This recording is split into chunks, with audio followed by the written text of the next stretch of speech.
Assalamualaikum warahmatullahi wabarakatuh.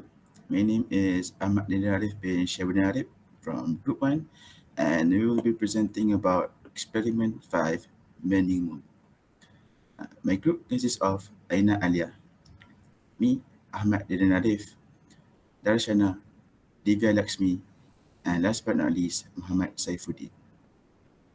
Let's move on to the abstract and objectives. Bending moment is a measure of bending effect that can occur when an external force is applied to a structural element.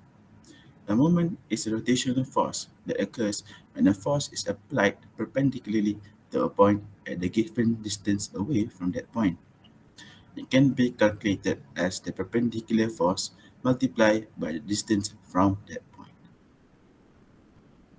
The objective of this experiment is to measure the bending moment of material. Now, I pass on to the next presenter.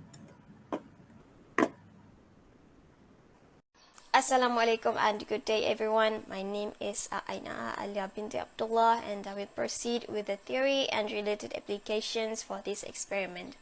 So in this part, a figure of equilibrium of shear force and the moment and sign convention is included.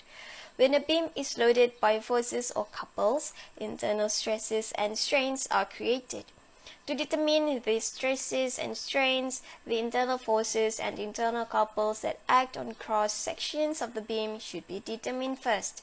From the figure, consider a cantilever beam acted upon by a vertical force P, which is shown in A. Now imagine that the beam is cut through at a cross section XX at B. For the left hand part, which is the part A, the shear force Qx in B, which is the blue box, and bending moment in C, which is in the red box, are assumed to be positive in the directions as shown in B and C respectively. The positive direction is the vice versa if the right hand part, which is part B of the beam, is considered.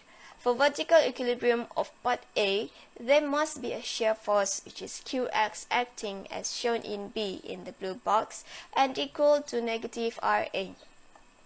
For vertical equilibrium of part B, the shear force Qx evidently acts as shown and has the value of P minus Rb.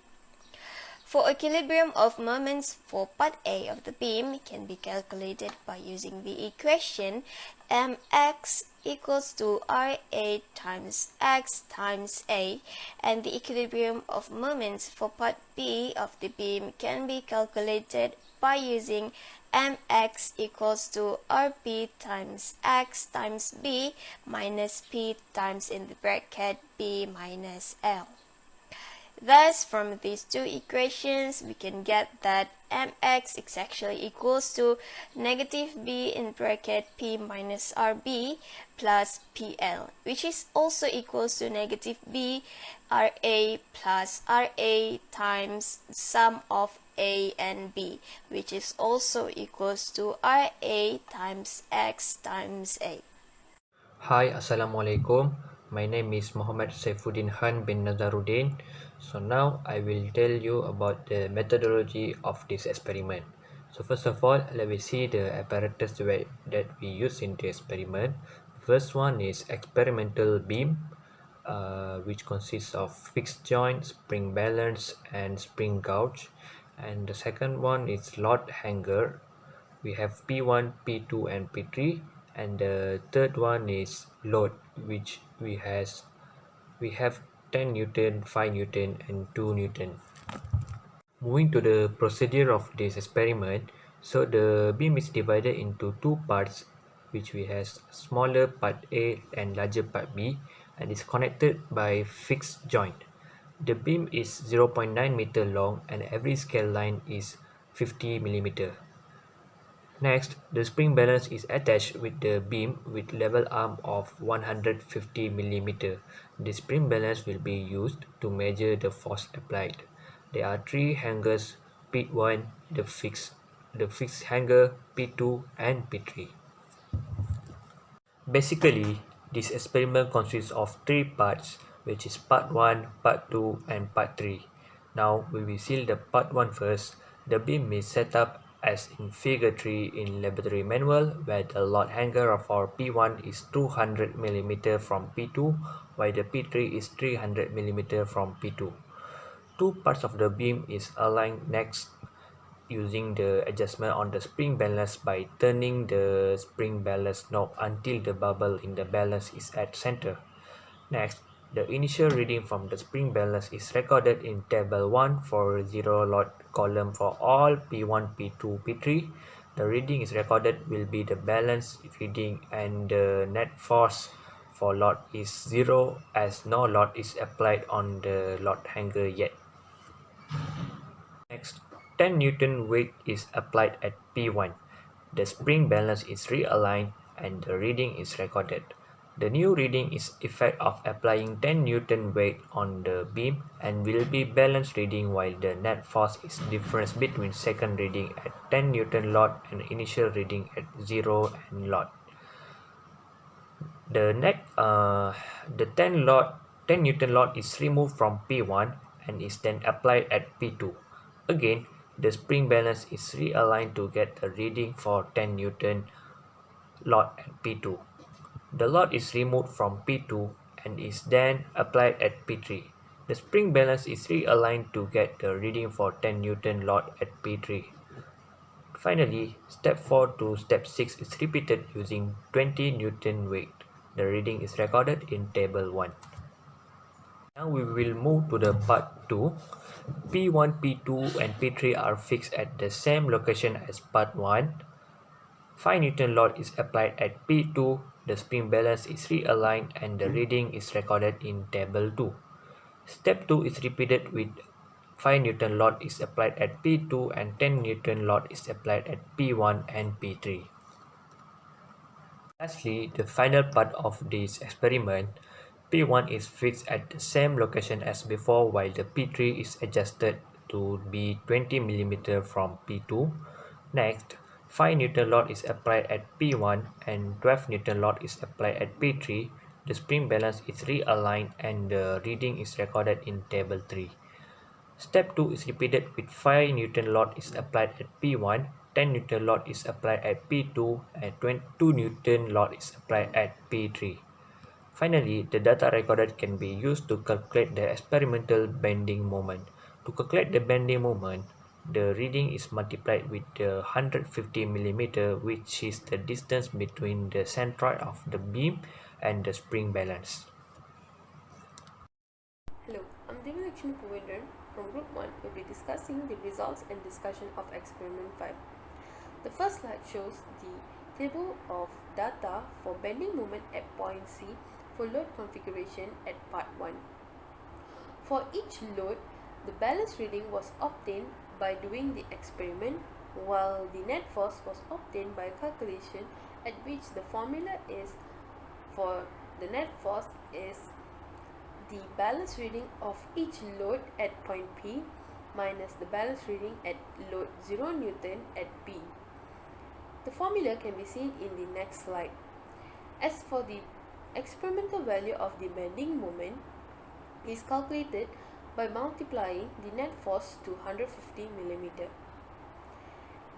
and the theoretical value of bending moment is obtained by calculating the RA value. The RA value is calculated using moment at B equals to 0 and the clockwise direction is positive. After getting the RA value, the theoretical value of bending moment is calculated by deciding to analyze the smaller part of beam or the larger part of beam. As for me, I used the smaller part of beam since it will be easier to analyze it. So using the moment formula, the theoretical value was obtained. The same method is applied to calculate at each load and at each P. The next slide shows the results of table 2 and 3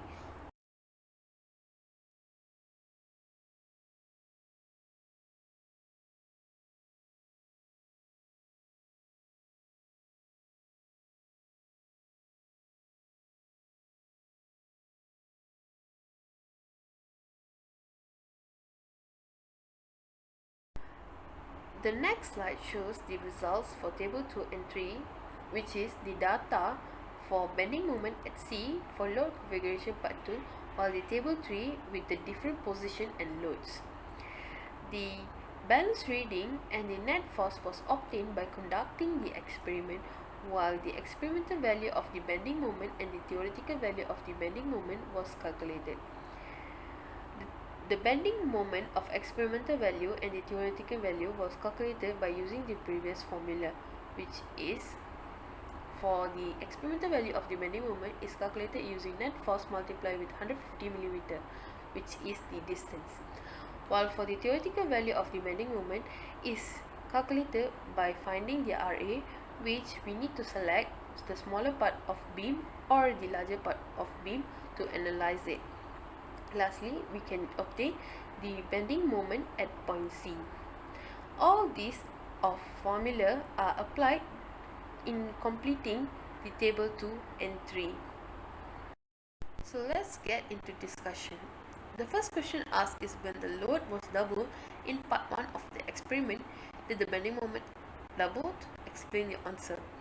So my answer is the bending moment will be doubled as the load was doubled.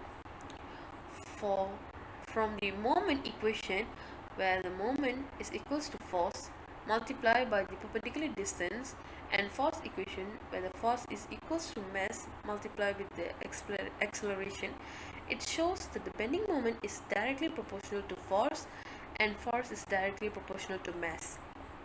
Essentially, the bending moment will increase. So the next question is, compare the average figure for each of the experiment by using the bending moment value that obtained from the experiment and the theoretical. Use either ratio or percentage. So our group chose the percentage of error to be found. The percentage of error formula is modulus of experimental value minus theoretical value over theoretical value multiplied with 100%. So for table 1, the average value we obtain is 10%, while for the table 2, we obtain 5.12%, while for the table 3, we obtain 15.05%. Nextly, after conducting the experiment, we detected some of the errors happened in the experiment. Firstly, the scale of the spring balance is not precise enough to get the accurate value. Secondly, the hanger might have some movement during the adjustment for the beam was made. Lastly, parallax error happened when taking the reading of the spring balance. Lastly, the precaution that can be made to avoid the errors are make sure the spring balance can work excellently to get an accurate and precise reading. Secondly, make sure the position of the hanger is in the right position while conducting the experiment. Lastly, make sure the position of eyes are perpendicular to the scale when taking the reading of the measurement to avoid the parallax error. That's all from me. Thank you. I'll pass to the next presenter. Hi, my name is Darshna Harikrishnan from Group 1, and today I will be doing the conclusion for Experiment 5, Bending Moment. It can be concluded that despite minor differences between experimental and theoretical values, findings from this experiment demonstrate that the principle of bending moment can be used to calculate bending moment. As a result, the hypothesis is proven valid. In addition, we can also further conclude that the theory was verified such that the shear force and bending moment increases as more load is added to the beam. Although results with slight discrepancy were obtained between the experimental and theoretical bending moment, with the highest percentage error being 15.05% and the lowest being 3.12%. The high percentage error value is probably due to unforeseen errors performed while carrying out this experiment. Next is the reference for this experiment. That is all from Group 1. Thank you so much.